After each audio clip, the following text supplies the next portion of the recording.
Apparently Rihanna can levitate, a cat wins man of the match, and there's a new way to eat ketchup. Have you ever bought a clothing item and you thought, you know what, I want to be really hip and trendy and try something new? Well, I did this last week and I'll tell you more about the results of that later.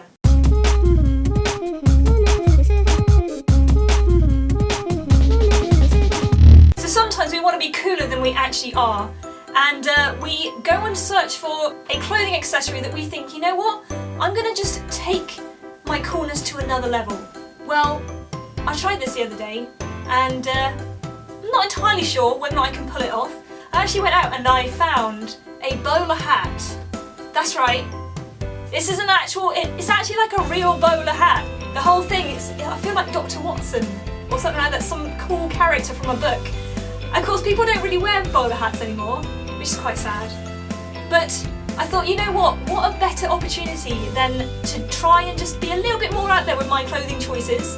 And so I got this bowler hat, and of course now I'm trying to find every opportunity to wear it to justify me buying a bowler hat. Every time I put it on, I go through this whole sort of mindset of, am I actually cool enough to pull off wearing a bowler hat? Can I actually walk down the street and feel confident enough to put this on my head? Or was this just a terrible choice of clothing options? And maybe you've actually had a similar experience where you decided to buy a clothing item that you thought, you know what, I'm going to be so cool with this, but then you got to try and pull it off.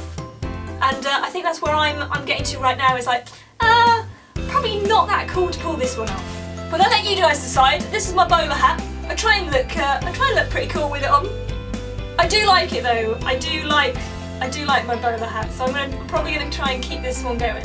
Welcome back to my YouTube channel. I am DJ B in the studio at Air 107.2 today, and I'm going to be looking at some of the crazy news items from March. There's been some really, really weird ones that we're going to have to look into. So I'm going to try and pull off this bowler hat, and let's get into it. Images emerged of Rihanna last month walking on some of the hardest surfaces to walk on in heels.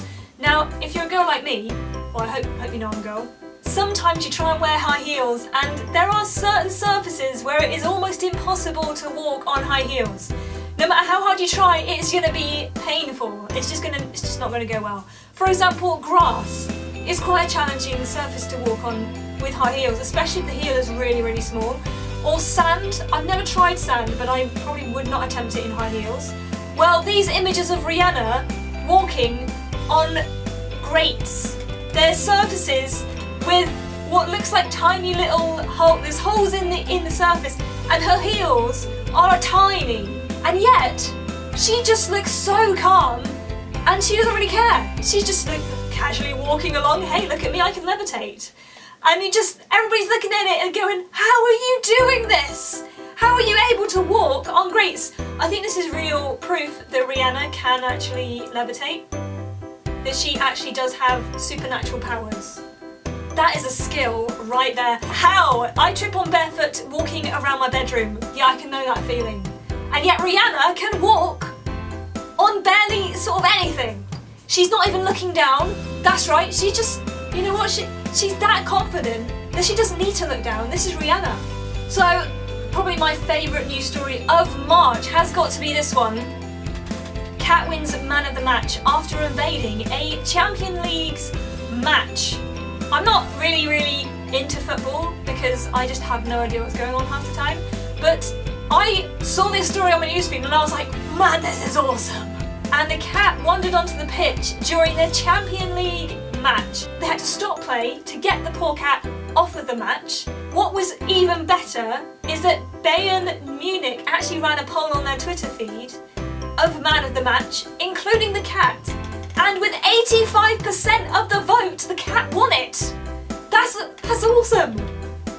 I don't know how the players must feel about this. Maybe they're a bit like, we got upstaged by a cat. People were going to town with creating the best images and memes to do with this cat, and just looking like he's totally into it. I mean, it's got to be quite stressful for the poor cat, so at least it won man of the match. Sliced ketchup is now a thing. That's right. A firm in the United States is making sliced ketchup. So a bit like sliced cheese, you get it in a little packet and then you can peel it off and stick it on your burger. Bit of a controversial subject, it seems like, on the internet, as, let's be fair, one of the things about ketchup is it's liquidy and you can put it on your burger or something, and yet this is a slice of sauce. This is what they're calling it, a slice of sauce. It just seems a little bit weird. I must admit, I'm a bit like, why? Because it's not going to add that much to your burger. Although it would be a lot cleaner, because sometimes when you bite into it and all the stuff comes out the bottom, including the sauce, and then you just get messy. Some people though are really not behind this. Alois says on Twitter, a slice of ketchup is called tomato. Yeah, I can see your point there, that's quite true. You can decide what you think about that one, but sliced ketchup is now a thing, and this could be coming to a place near you. Well, that's it from me for today. If you like this video, then let me know. You can subscribe just below, or of course smash the like button if you're into that thing. Just give it a good push right there, and I'll be back next week.